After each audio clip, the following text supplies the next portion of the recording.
નમસ્કાર મિત્રો, આજે આપણે વાત કરશું દીકરાને બસાવવા વિધવા મહિલાએ ઉઠાવી તલવાર બનેલી ઘટના પર। જૂના જમાનાની વાત છે। ચાર ભાઈઓ હાથમાં તલવાર લઈને બિમલાના ઘરના દરવાજે આવીને ઊભા હતા। ઘરની અંદર પોતાના 4 વર્ષના દીકરાને લઈને બેઠેલી બિમલાને બહારથી પગલાંનો અવાજ સંભળાયો અને તેનું હૃદય ધબકી ઉઠ્યું। થોડા ક્ષણોમાં દરવાજા પર જોરદાર અવાજ પડ્યો અને તેમાંથી એક ભાઈ બૂમ પાડીને બોલ્યો, બિમલા, દરવાજો ખોલી દે। જો આજે અમે ચારેય ભાઈઓ તને અને તારા દીકરાને તારા પતિ પાસે મોકલવા આવ્યા છીએ। આ શબ્દ સાંભળતા બિમલા ડરી ગયો। તેમણે પોતાના 4 વર્ષના દીકરાને સાતી સરસો સાંપી દીધો। બાળકને કંઈ સમજાતું નહોતું। તે પોતાની માતાના ચહેરા સામે જોઈ રહ્યો હતો। બિમલાની આંખોમાં ડર જોઈને તે પણ ગભરાઈ ગયો। બહારથી ફરી દરવાજો તોડવાનો પ્રયત્ન થયો।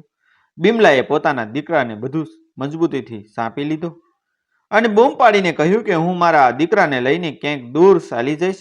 તમે આ બધી જમીન જાયદાદ રાખી લ્યો, પણ મારા દીકરાને જીવ બક્ષી દો। મને કશું નથી જોતું। આ ઘર રાખી લ્યો, આ જમીન રાખી લ્યો, જે જોઈએ તે રાખી લ્યો, પરંતુ મારા દીકરાને કંઈ કરશો નહીં। બહાર ઉભેલા ચારેય ભાઈઓએ તેની વાત સાંભળી, પરંતુ તેમનું હૃદય પીગળ્યું નહીં। તેઓ ચીડાઈને બોલ્યા, ના, સાપના બચ્ચાને જીવતો રાખી નહીં રાખીએ, આજે તો અમારા બંનેની આહુતિ આપીને જ રહીશું। બિમલાએ ફરી હાથ જોડીને વિનંતી કરી કે મારા દીકરાનો શું વાંક છે? તે તો માત્ર 4 વર્ષનો છે। તેને જમીન જાયદાદ વિશે શું ખબર છે? તેને તમારા અને અમારા સંબંધ વિશે શું ખબર છે? તમે જે જોઈએ તે લઈ લ્યો, પરંતુ મારા દીકરાને જીવતો રહેવા દો। બહારથી કોઈ દયા દેખાઈ નહીં। ચારેય ભાઈઓ ફરી દરવાજો તોડવા લાગ્યા। બિમલા પોતાના દીકરાને જોઈ રહી હતી। તેની આંખોમાં આંસુ હતા। તેણે ધીમેથી દીકરાને કહ્યું કે બેટા, ડરતો નહીં, તું અહીં જ રહેજે, બહાર નહીં આવતો। દીકરાએ ડરેલા અવાજે પૂછ્યું, માં, બહાર કોણ છે? બિમલાએ તેને પોતાની સાતી સરસો સાપી લીધો અને કહ્યું, તું ડરતો નહીં, તારી માં છે ને? બહારથી ફરી અવાજ આવ્યો, બિમલા, વધારે સમય નથી, દરવાજો ખોલ। બિમલાએ ફરી વિનંતી કરી, મને થોડો સમય આપો, હું મારા દીકરાને લઈને ક્યાંક દૂર ચાલી જઈશ। તમે ક્યારેય અમને નહીં જુઓ। મારી પાસે જે છે તે બધું તમારું, પરંતુ મારા દીકરાને છોડો। એક ભાઈએ કઠોર અવાજે કહ્યું, અમે તને કહી દીધું છે, મિલકત અમારી છે અને તારો દીકરો પણ અમારે માટે જીવતો નહીં રહે। બિમલા ધ્રુજી ઉઠી। તેણે પોતાના દીકરાના માથા પર હાથ ફેરવ્યો। પતિના ગયા પછી આ બાળક જ તેના માટે બધું હતું। તેના પતિની પાછળ રહેલી જમીન જાયદાદને લઈને હવે ચારેય ભાઈઓની નજર હતી। બિમલા મિલકત છોડવા તૈયાર હતી। તેને પોતાની માટે કંઈ જોતું નહોતું। તેને માત્ર પોતાના દીકરાનો જીવ જોતો હતો, પરંતુ ચારેય ભાઈઓ માનવા તૈયાર નહોતા। અંતે બિમલાએ પોતાના દીકરાને અંદર મોકલ્યો। તેણે તેને કહ્યું કે તું અહીં જ રહેજે, હું બહાર જઈને વાત કરું છું, તું બહાર નહીં આવતો। દીકરાએ માતાનો હાથ પકડીને કહ્યું કે માં, તમે ક્યાં જશો?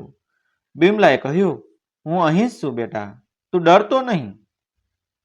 બિમલાએ પોતાના દીકરાને અંદર રાખ્યો અને પોતે દરવાજા તરફ આવી। તેણે દરવાજો ખોલ્યો। ચારેય ભાઈઓ હાથમાં તલવાર લઈને તેની સામે ઊભા હતા। બિમલાએ તેમની તરફ જોયું। તેના ચહેરા પર ડર હતો। તેણે પોતાની સુંદડી ઉતારી અને તેમના પગમાં મૂકી દીધી। બંને હાથ જોડીને બોલી કે મારા દીકરાને છોડી દો। હું તમારા પગે પડીને વિનંતી કરું છું, મારી પાસે હવે કંઈ નથી। મારા પતિ ગયા, હું વિધવા છું, મારો દીકરો જ મારું બધું છે। તમે આ બધી જમીન જાયદાદ રાખી લ્યો, હું ક્યાંક દૂર ચાલી જઈશ, ફરી ક્યારેય પાછી નહીં આવું, પરંતુ મારા દીકરાનો જીવ બક્ષી દો।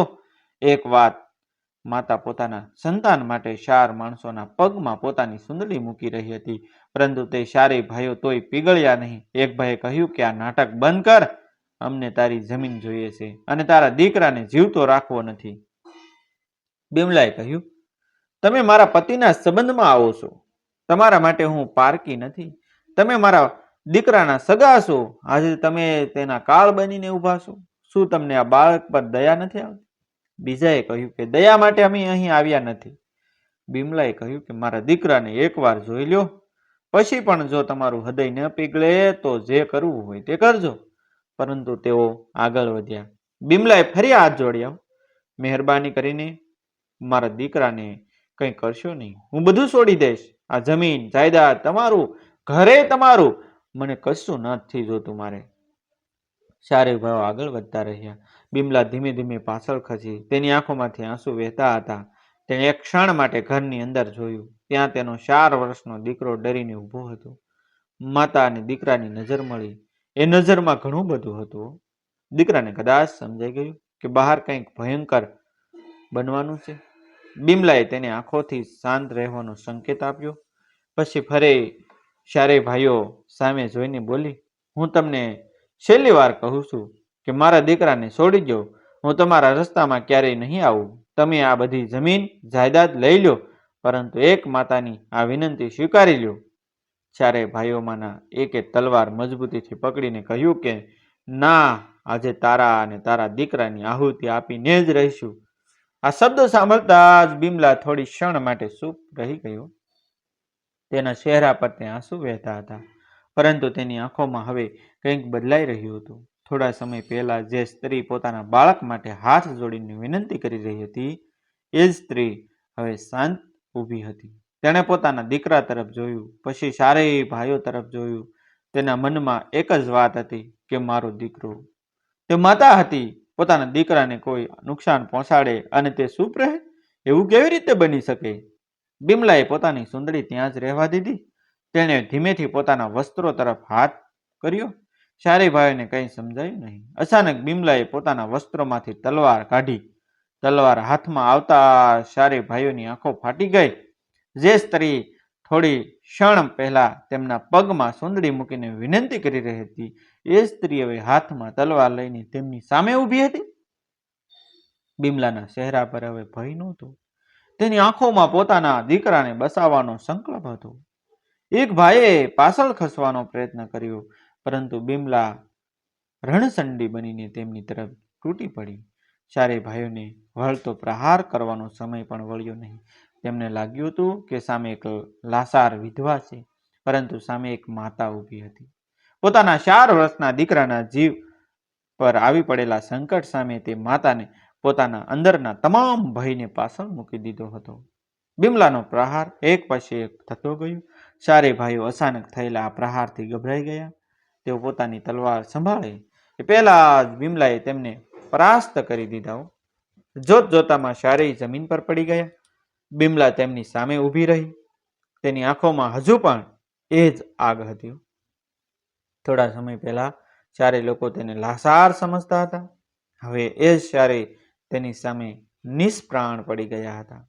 બિમલાએ પોતાની તલવાર નીચે કરી. એક ક્ષણ માટે તેણે આંખો બંધ કરી, પછી તરત જ ઘરની અંદર દોડી ગઈ. તેનો 4 વર્ષનો દીકરો ડરથી એક ખૂણામાં ઊભો હતો. માતાને જોઈને તે દોડી આવ્યો અને બિમલાને સાંપી પડ્યો. બિમલાએ તેને પોતાની છાતી પર ચાપી દીધો. દીકરાએ ધ્રુજતા અવાજે પૂછ્યું કે માં, હવે કોઈ આપણને કંઈ કરશે નહીં ને? બિમલાએ તેના માથા પર હાથ ફેરવીને કહ્યું કે ના બેટા, હવે કોઈ તને કંઈ નહીં કરે. દીકરો માતાની છાતીએ માથું મૂકી રહ્યો. બિમલાની આંખોમાં આંસુ વહેતા હતા, પરંતુ આ આંસુમાં હવે ડર નહોતો. આંસુમાં પોતાના દીકરાને બચાવી લેવાનો ભાવ હતો. ચારેય ભાઈઓ તેના પતિના સંબંધમાં આવતા હતા. તેના સસરાના ભાઈના દીકરા હતા. સંબંધમાં પોતાના જ હતા, પરંતુ મિલકતની લાલચમાં આજે તેઓ એક વિધવા માતા અને તેના 4 વર્ષના દીકરાનો કાળ બનીને આવ્યા હતા. બિમલાએ શરૂઆતથી અંત સુધી મિલકત માટે લડાઈ કરી નહોતી. તેણે જમીન જાયદાદ છોડવાની તૈયારી બતાવી હતી. તેણે પોતાના ઘર છોડવાની તૈયારી બતાવી હતી. તેણે ગામ છોડવાની પણ તૈયારી બતાવી હતી. તેણે પોતાના માટે કશું માંગ્યું નહોતું. તેણે માત્ર પોતાના દીકરાનો જીવ માંગ્યો હતો. પરંતુ જ્યારે ચારેય ભાઈઓએ તેની વિનંતી સ્વીકારી નહીં અને તેના દીકરાને જીવતો નહીં રાખવાની વાત કરી, ત્યારે એક માતાની મમતા સામે કોઈ બીજો રસ્તો બસ્યો નહોતો.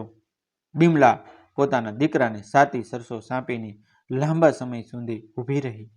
બહાર ચારેય ભાઈઓનો અંત આવી ગયો હતો. અંદર એક માતા પોતાના બાળકને બચાવી રહી હતી. તેના માટે દુનિયામાં સૌથી મોટી સંપત્તિ જમીન જાયદાદ નહોતી. તેનો 4 વર્ષનો દીકરો જ તેની આખી દુનિયા હતો. જે માતા થોડા સમય પહેલા 4 માણસોના પગમાં પોતાની સુંદડી મૂકી રહી હતી, એ જ માતા પોતાના સંતાનને બચાવવા માટે રણસંડી બની ગઈ હતી. એ દિવસની ઘટના બિમલાના જીવનમાં ક્યારેય ભૂલાય નહીં. પરંતુ તેના દીકરાના જીવનમાં એક વાત હંમેશા રહી. તેની માતા તેની ઢાલ બનીને ઊભી રહી હતી. માતા માટે સંતાનથી મોટું કંઈ નથી. સંતાનના જીવ પર સંકટ આવે ત્યારે માતા પોતાની શક્તિ ભૂલી જાય છે, પોતાનો ડર ભૂલી જાય છે અને પોતાના સંતાનને બચાવવા માટે અંતિમ ક્ષણ સુધી ઊભી રહે છે. બિમલાએ પણ એ જ કર્યું. તેણે જમીન જ વિવાદ છોડી દેવાની તૈયારી કરી હતી, પરંતુ પોતાના દીકરાનો જીવ છોડવાની તૈયારી કરી નહોતી, કારણ કે તે એક માતા હતી અને માતા પોતાના સંતાનનો કાળ સામે ઊભો જોઈને કેવી રીતે સહન કરે. આ વાર્તા સંપૂર્ણપણે મિત્રો કાલ્પનિક છે. તેમાંના પાત્રો, નામો, સ્થળો અને ઘટનાઓ કોઈ વાસ્તવિક વ્યક્તિ, પરિવાર કે ઘટનાને આધારિત નથી. વાર્તાનો હેતુ માત્ર મનોરંજન અને માતાની મમતા દર્શાવવાનો છે. થેન્ક યુ મિત્રો. અન્યાય સામે ઊભું રહેવું એ જ ન્યાય છે. Thank you.